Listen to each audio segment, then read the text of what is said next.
Welcome to Pillar Sports. Today I'm going to be giving you guys a tactical breakdown of Manchester City versus Manchester United and how Erik ten Hag was able to outclass, outcoach, and out the master of the tiki-taka, Pep Guardiola.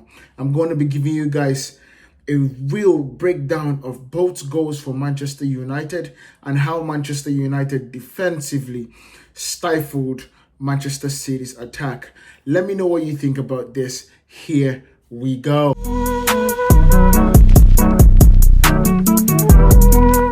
So welcome to Pillar Sports. Right now we are going to be breaking down the tactics on how Pep Guardiola and Erik ten Hag, and how Erik ten Hag defeated Pep Guardiola in the final of the FA Cup. Of course, this is the base formations. Basically, Manchester City playing a 4-2-3-1 and Manchester United playing a 4-1-4-1.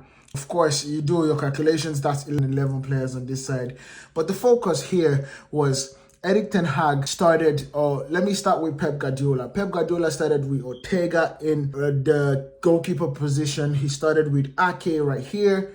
He started with Stone, 7 in Garnacho, and Marcus Rashford as the 11 that he usually plays.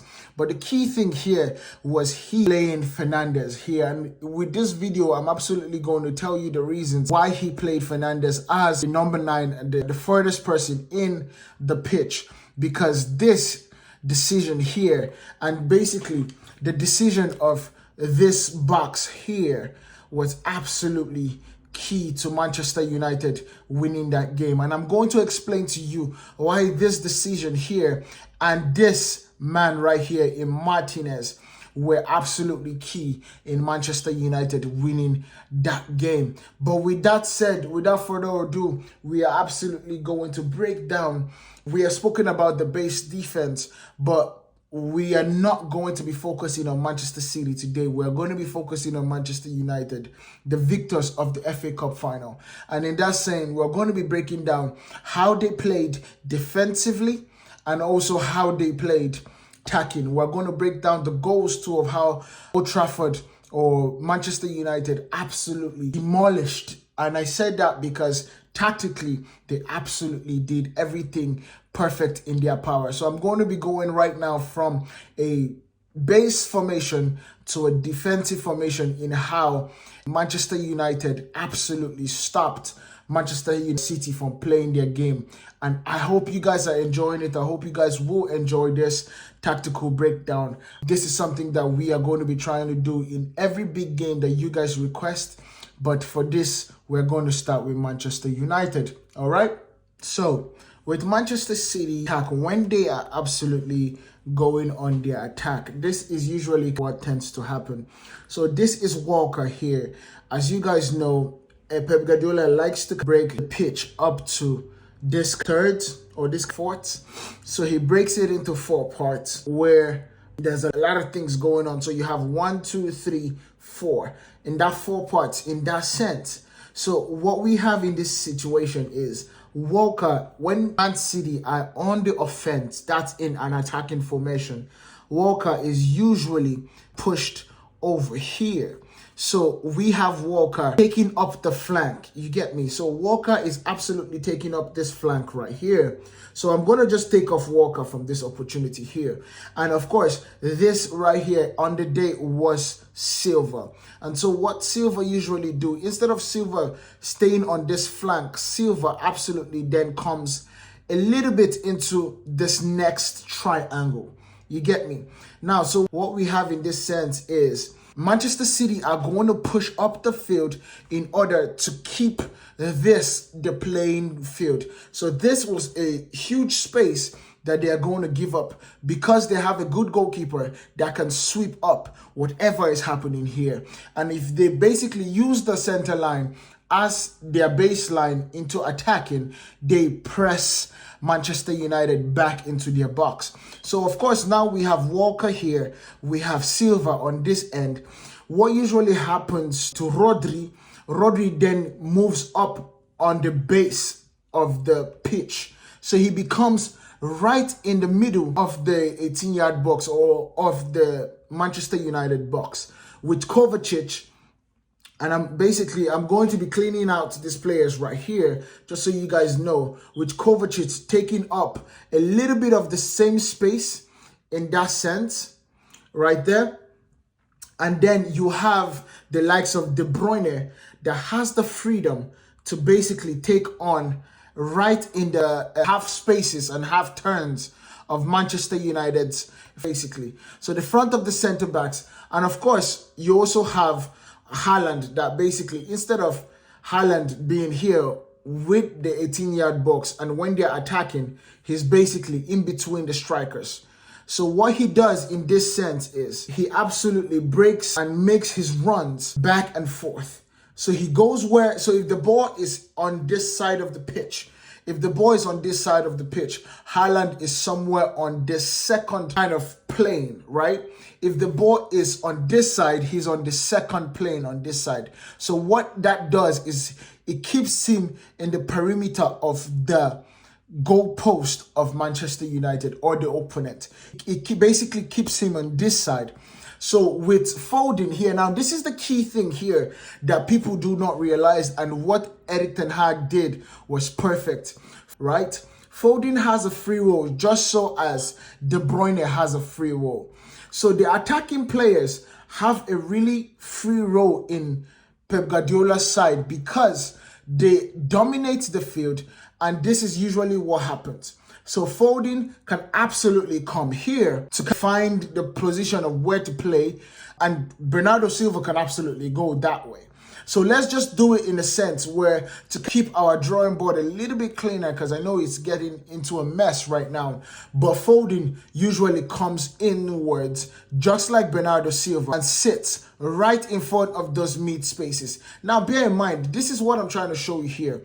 This is Manchester United's defense. This is Manchester United's base formation right now. So we have Kobbie Mainoo and Scott McTominay with Amrabat sitting right here.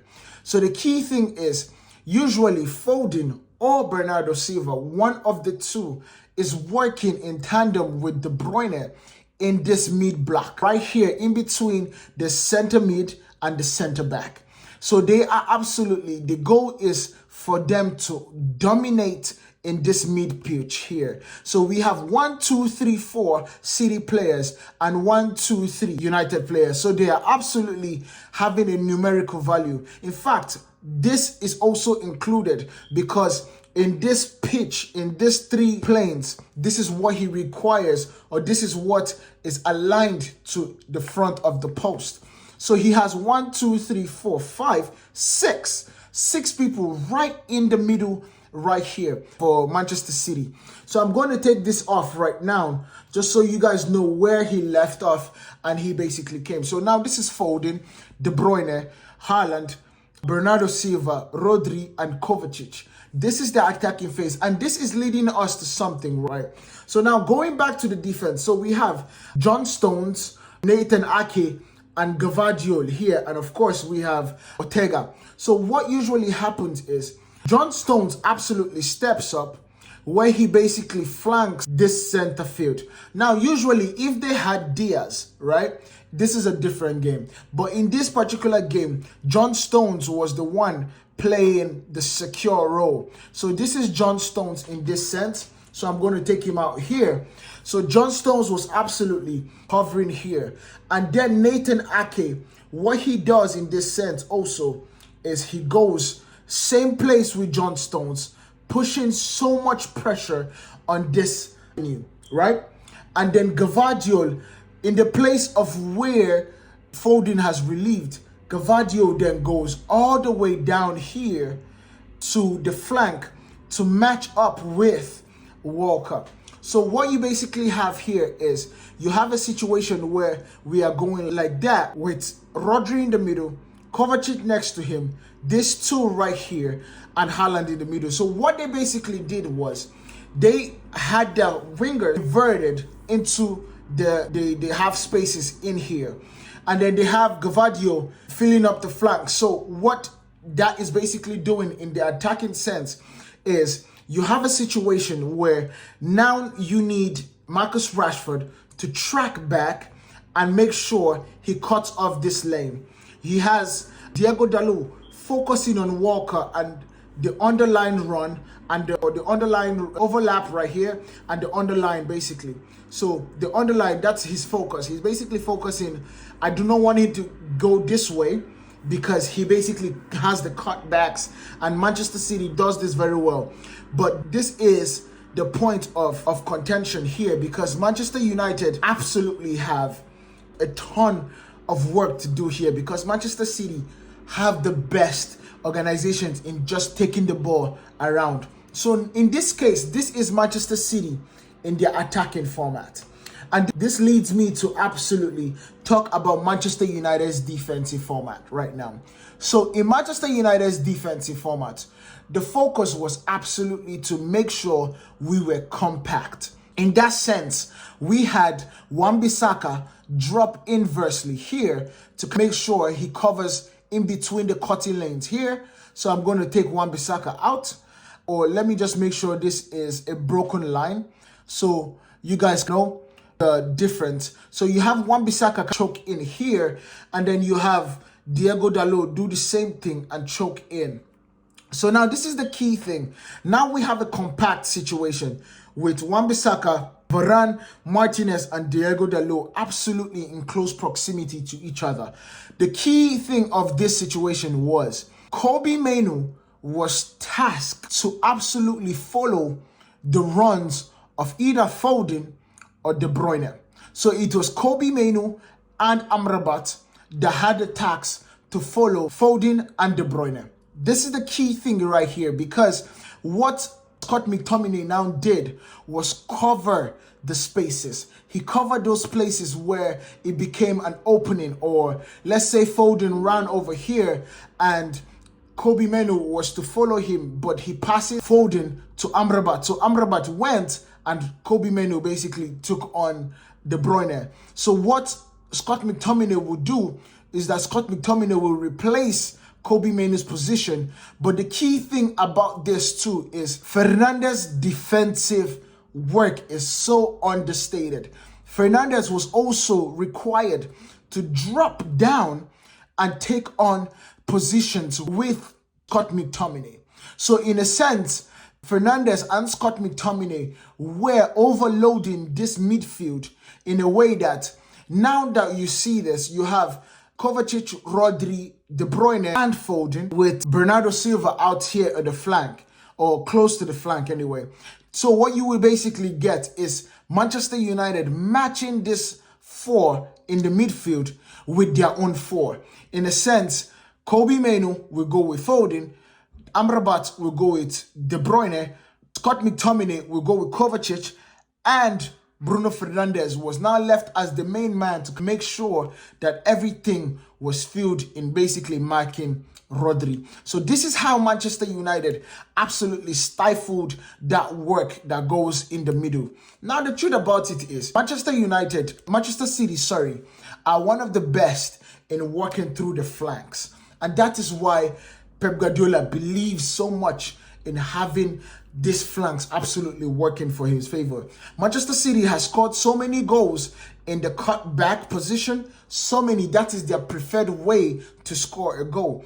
However, the key thing was, remember when I said the Manchester United defense or the wing backs or fullback basically choked in. So what they did was they created this absolute monstrosity in terms of this, and the wingers, Garnacho and Marcus Rashford, absolutely had the work to go and replace wherever they had space. So if Dalot was moving towards Walker in terms of if he goes to the bar line, then you have Marcus Rashford covering where he left off.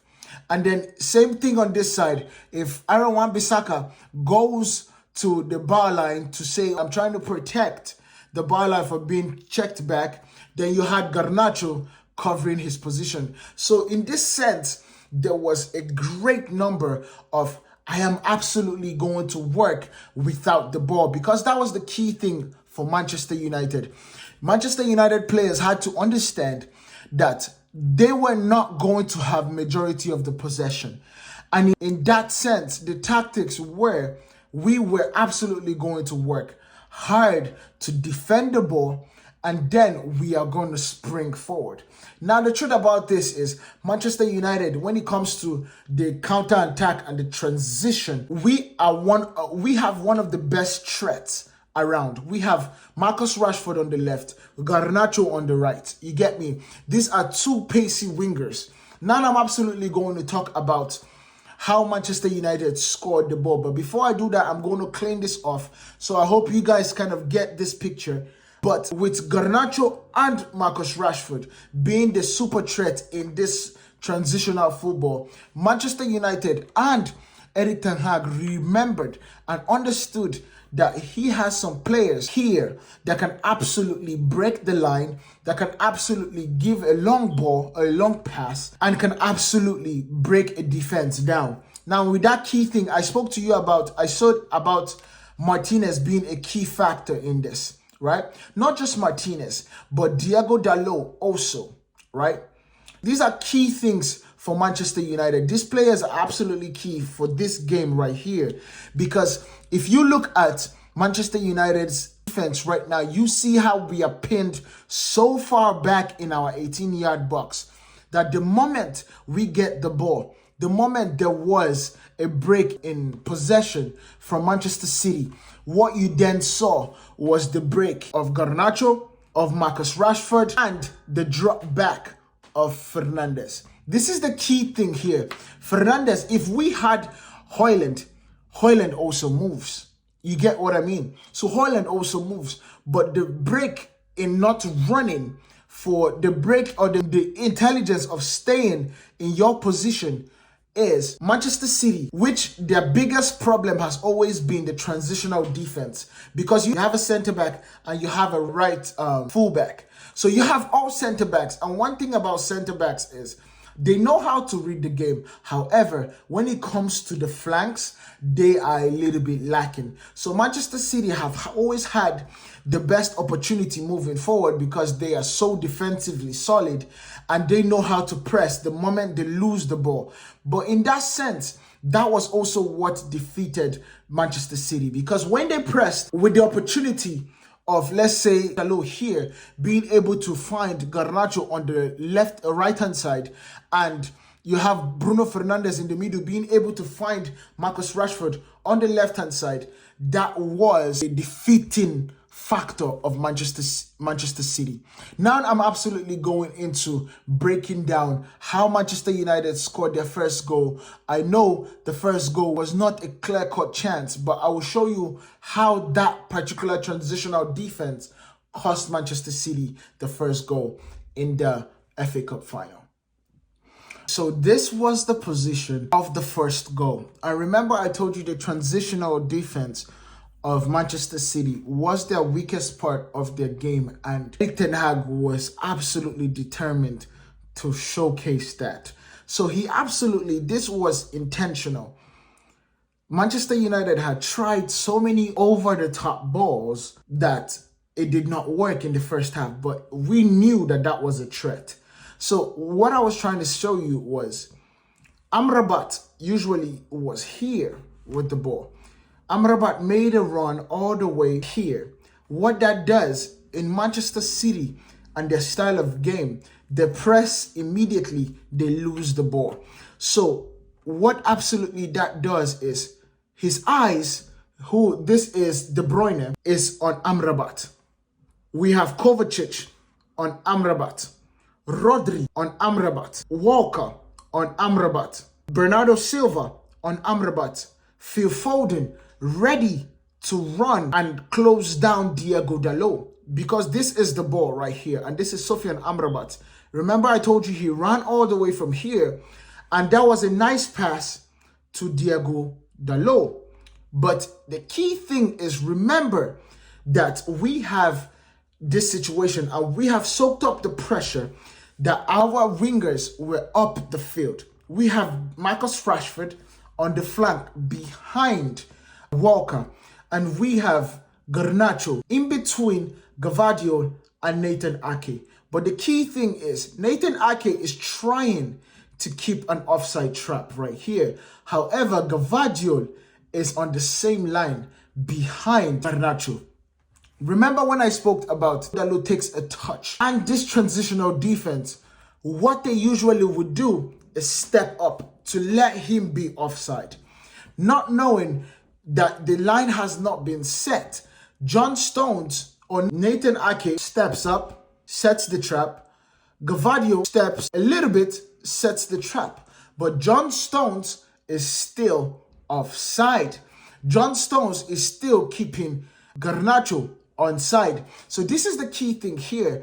And then you have a situation where Garnacho steps back right in between and sees the line and he's being offside or onside, and then he takes off running because at this point, Diego Dalot has already seen the situation, seeing that there's so much space right here, so much empty space. Diego Dalot hits the ball all the way to that space, where of course we know what happens. Gavadio runs back. There's a mixed cue between Ortega and Gavadio, and Garnacho slots the ball into the net. So we know that this absolutely happens. But this is where the transition or the transitional style of play that Erik ten Hag has been beaten about. He has been talking to the press about, we want to be the greatest or the best transitional team in the league and in the world. And this is how it works. Now, the transitional team could work in a sense of, oh, we play the passes in between and we go as quick as possible to the post.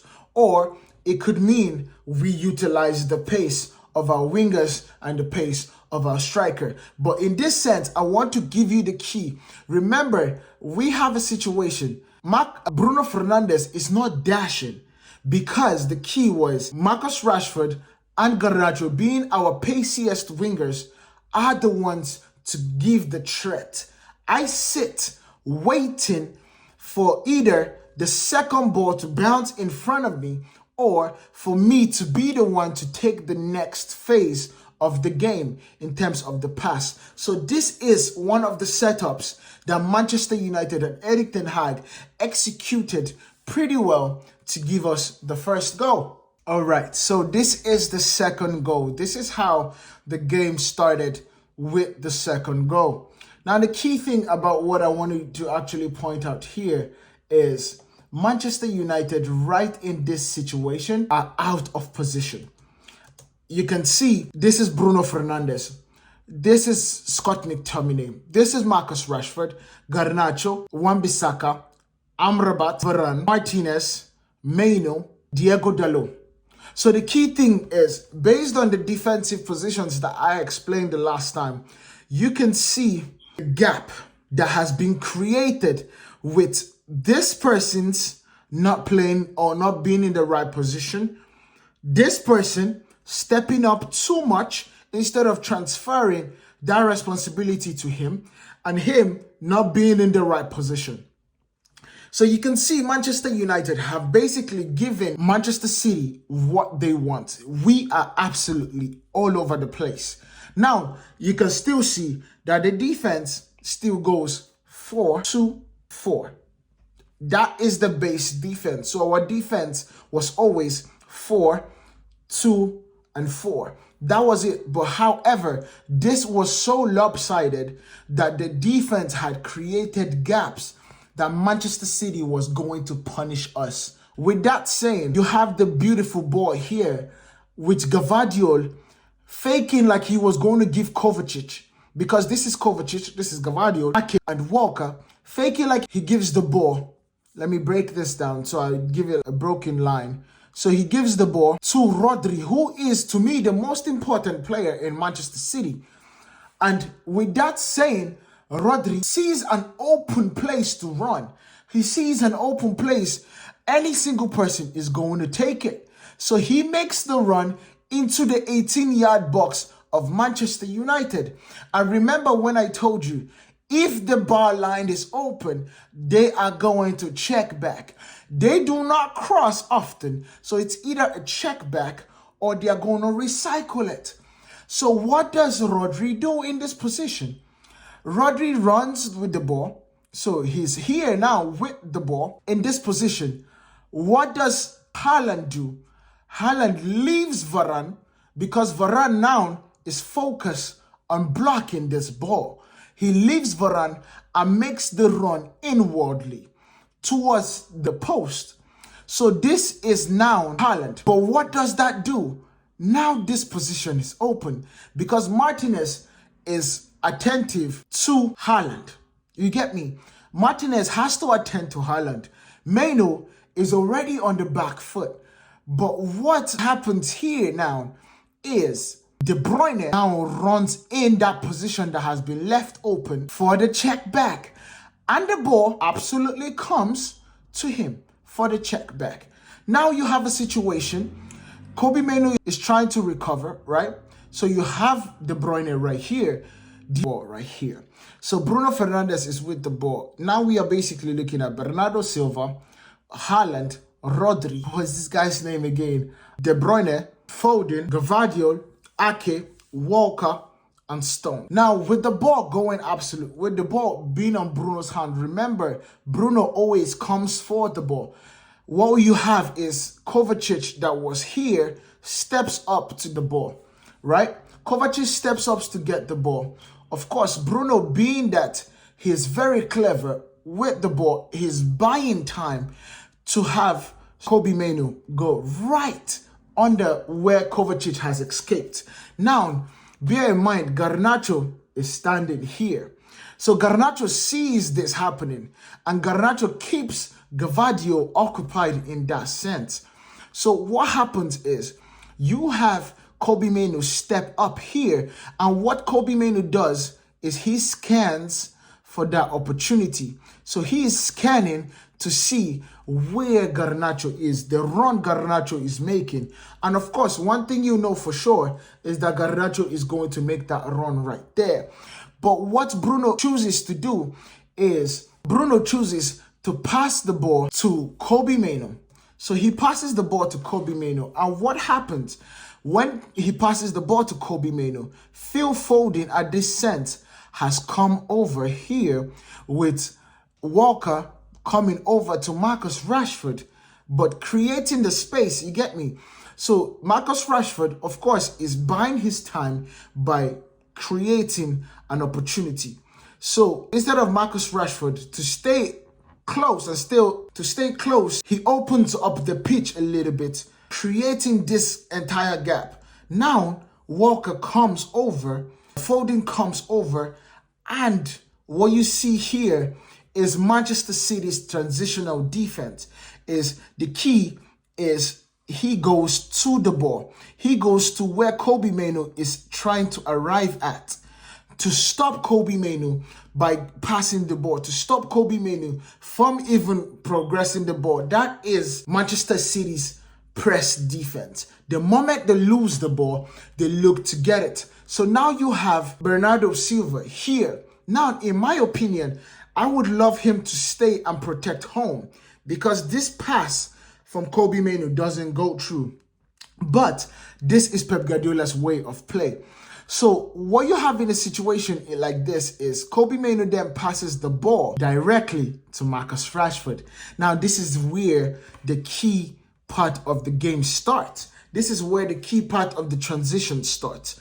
Remember how Manchester United scored the first goal from Diego Dalot here going across Garnacho. Garnacho holds his line because he was over here. Remember that run I told you? Garnacho was standing over here, holding his line. What you have in this situation, because these are all center backs, and the focus is always on where the ball is, because bear in mind, this is where the ball is at this time. So you have Gvardiol stand to meet that position.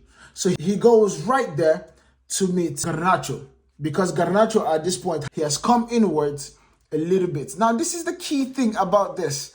Manchester United's transitional defense or transitional attack has been getting better and better every season. So while this ball was going here, you had Aaron Wan-Bissaka tracking it.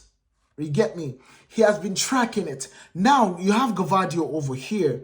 Nathan Ake runs to cover Gvardiol. John Stones Runs to cover where Nathan Ake usually would be. And in this sense, John Stones is trying to scan over here. Nathan Ake is focused here. We have Wan-Bissaka still tracking the ball. Bear in mind, the ball is here at this point. Now Wan-Bissaka has the opportunity to either do two things. He can go and overlap, right? Where he would be required to either cross the ball if the ball comes to him, or he can go and underlap where he would take Nathan Ake's idea. He would take Nathan Ake's attention. Now, this is the beautiful part of it. Bruno Fernandes has been watching his run. Bear in mind, this is Kobbie Mainoo, right? Bruno Fernandes and Kobbie Mainoo have been watching their runs. Bruno is always going to be attracted to the ball. You get me? He's always going to be attracted to the ball. Let's see, this is a little bit better of a position. Bruno Fernandes is walking. He is not running the way Gavaggio, Nathan Ake, and Stones are running towards the ball. He is watching and he basically is scanning for the arriving Kobbie Mainoo. Because you have Bruno Fernandes coming over here and he is watching, scanning Kobbie Mainoo. Every time he gets an opportunity, he scans. And of course, right, Wan-Bissaka makes the underline run. And in this sense, this is the beautiful part of it. Nathan Ake follows Wan-Bissaka in that position. So he follows Wan-Bissaka, creating this entire space. Now, the beautiful thing about this entire space is John Stones sees that that space has been created. But Bruno Fernandes is smarter because John Stones goes into that space to cover, which is usually what you would do in that position because you have to go protect where the ball is. You have to go protect that area. But Bruno Fernandes, with the fact that John Stones has evacuated this large area because he stepped up to go protect the ball. Bear in mind, the ball is here at this point. And the beautiful Kobbie Mainoo is sitting right here. The beautiful no-look pass from Bruno came right here. That the position that Nathan Ake, sorry, not Nathan Ake, but John Stones just evacuated with Walker tracking back. That's where Kobbie Mainoo puts it into the net. This is Manchester United's transitional football. Remember, I told you Manchester United can go over press defense or can go through the press defense. And that all has to do with the confidence of the players that are playing. Now, I spoke directly about the goal. If you guys absolutely want me to talk about the defense and focus on how Sofyan Amrabat, Bruno Fernandes, Kobbie Mainoo, and Martinez all affected in making sure that the defense was absolutely solid, of course, Rafael Varane, I would absolutely give that. But that is how Manchester United and Erik ten Hag outsmarted and outclassed Pep Guardiola on the very day that saved Erik ten Hag's career in Manchester United. Let me know what you guys think about this. If you guys absolutely love this breakdown, I would absolutely do it more often. Let me know what you guys think. Peace out.